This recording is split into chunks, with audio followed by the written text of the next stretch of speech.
Billion.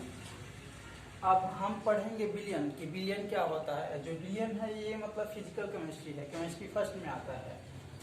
अब हम बात करेंगे कि भाई बिलियन क्या होता है। तो जैसे हम जानते हैं कि जैसे हम कंटेनर ले लें, ठीक। और जब हम इसमें ऐसे कंटेनर लेंगे, इसमें हम जल भरेंगे, ऐसे जल को भर लेंगे। और जब इसमें हम किसी चीज को मिक्स करेंगे, जैसे जल है, जल में अगर हम चीनी डालते हैं, जब हम चीनी डालेंगे तो जो ये बनेगा इसी को हम बोलते हैं बिलियन। अब जो जल है तो जल को हम केमिस्ट्री के लैंग्वेज में बोलेंगे विलायक, ये विलायक होता है। और जो चीज इसमें मिक्स कर रहे हैं उसे हम बोलते हैं विलेय। तो जब हम देख रहे हैं कि भाई विलेय और विलायक मिल रहा है तो ये बन रहा है क्या, बिलियन। तो इसको ऐसे डिफाइन किया जा सकता है कि विलेय और विलायक के मिलने से जो समांगी मिश्रण प्राप्त होता है ना, तो उसी को हम बोलते हैं बिलियन। या इसका ऐसे डिफिनेशन आएगा कि विलेय प्लस विलायक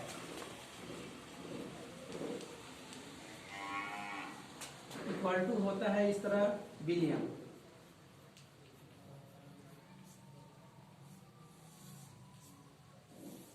तो हम इसको ऐसे डिफाइन करेंगे कि विलेय और विलायक के मिलने से जो समांगी मिश्रण प्राप्त होता है उसी को हम बोलते हैं बिलियन।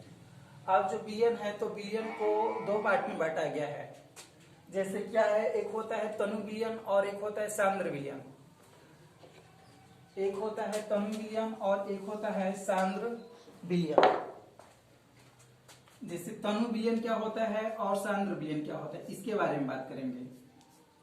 तनु बिलियन और एक होता है सांद्र बिलियन। सांद्र बिलियन। अब तनु बिलियन क्या होता है, तो तनु का मतलब होता है पतला और सांद्र का मतलब होता है गाढ़ा। तो अगर जो हमको पतला बिलियन बनाना है तो जो विलायक ना, तो विलायक की मात्रा हमको अधिक लेना पड़ेगा। अगर जो गाढ़ा बिलियन बनाना है तो विलेय की मात्रा अधिक लेना पड़ेगा। तो इसको ऐसे डिफाइन करेंगे कि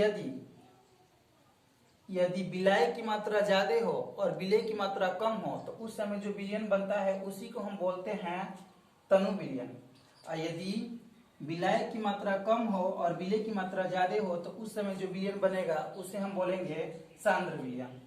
अब हम बात करेंगे मेन टॉपिक, मोलरता। इस बिलियन में मेन टॉपिक है मोलरता, मोललता, नॉर्मलता, ये मेन टॉपिक है। और इस पे एग्जाम में न्यूमेरिकल भी आता है, इसका डेफिनेशन भी आता है।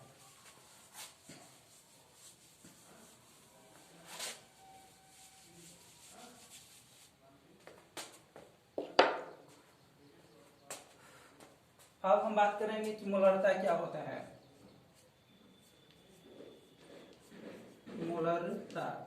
मोलरता को हम इंग्लिश में बोलते हैं मोलेरिटी। और मोलेरिटी क्या होता है, तो मान लेते हैं कि हम इस तरह का एक कंटेनर ले रहे हैं, ठीक।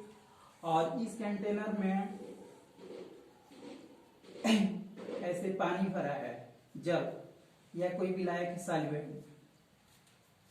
और जब इसमें अगर हम कोई विलेय मिला रहे हैं तो इसका जो आयतन है बढ़कर हो गया 1 लीटर।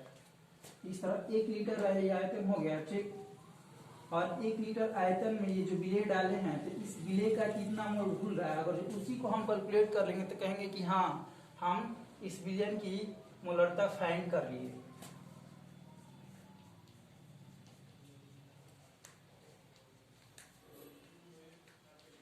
इसको ऐसे डिफाइन करेंगे कि किसी बिलियन के 1 लीटर में घुले हुए विलेय की मोलों की संख्या को उस बिलियन की मोलरता कहते हैं। या ऐसे डिफाइन करेंगे कि किसी बिलियन के 1 लीटर में घुले हुए विलेय की मोलों की संख्या उस बिलियन की मोलरता कहलाती है। अब मोलरता का इंग्लिश होता है मोलेरिटी। अब मोलेरिटी को हम लिखते हैं एम से, तो मोलरता इक्वल टू फार्मूला होता है N/V लीटर में, ऐसे। जहां पे जो N है, जहां N इक्वल टू विलेय की मोलों की संख्या, जहां N इक्वल टू विलेय के मोलों की संख्या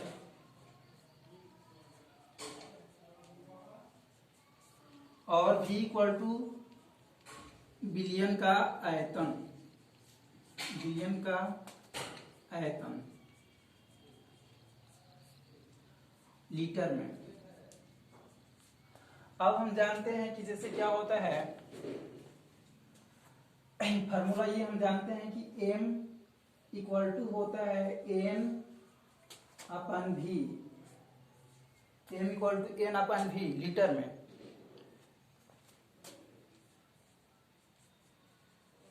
और हम पहले से जानते हैं कि n इक्वल टू होता है w बाई m, या ऐसे लिख लेंगे वी नो दैट लिखेंगे m equal to n upon v होता है, तो इसमें n के जगह पे हम w बाई m लिख देंगे। m इक्वल टू हो जाएगा m के जगह पे w बाई m अपन में, ये लीटर है, और जो मिलीलीटर हो तो उसको हम लीटर में कन्वर्ट करेंगे तो 1000 से भाग देंगे, तो v डिवाइडेड बाई 1000। अब इस तरह क्या करते हैं कि m इक्वल टू आएगा, जैसे इस तरह मैथ का रूल है कि ये अपान का अपान आ जाए, दो को रखते हैं, उसके बाद से क्या करते हैं, उलट देते हैं, तो w इंटू में 1000 अपान में आएगा m इंटू v और मिलीलीटर में ऐसे। जहां पे w क्या है, तो w बिले का भार है, m क्या है तो बिले का अणुभार, 1000 क्या है तो गिनती है, कांस्टेंट है, और v क्या है तो आयतन है, बिलियन का आयतन। तो लिख लेंगे ऐसे, जहां w इक्वल टू बिले के मोलों की संख्या, बिले के मोलों की संख्या, और m इक्वल टू बिले का अणुभार, m इक्वल टू बिले का अणुभार, और v इक्वल टू बिलियन का आयतन, बिलियन का आयतन हो जाएगा, और भी किस में तो मिलीलीटर में। अब देखिए, जैसे मोलरता पे क्वेश्चन देगा तो हम कैसे बनाएंगे, तो अगर जो क्वेश्चन में जो आयतन देता है वो लीटर में, अगर जो क्वेश्चन देता है आयतन, अगर जो क्वेश्चन में आयतन देता है लीटर में, तो ये फॉर्मूला यूज करेंगे, m बराबर n अपन v। अगर जो क्वेश्चन में आयतन देता है मिलीलीटर में, तो ये फॉर्मूला यूज करेंगे, m equal to w into 1000 upon में m इंटू v मिलीलीटर में।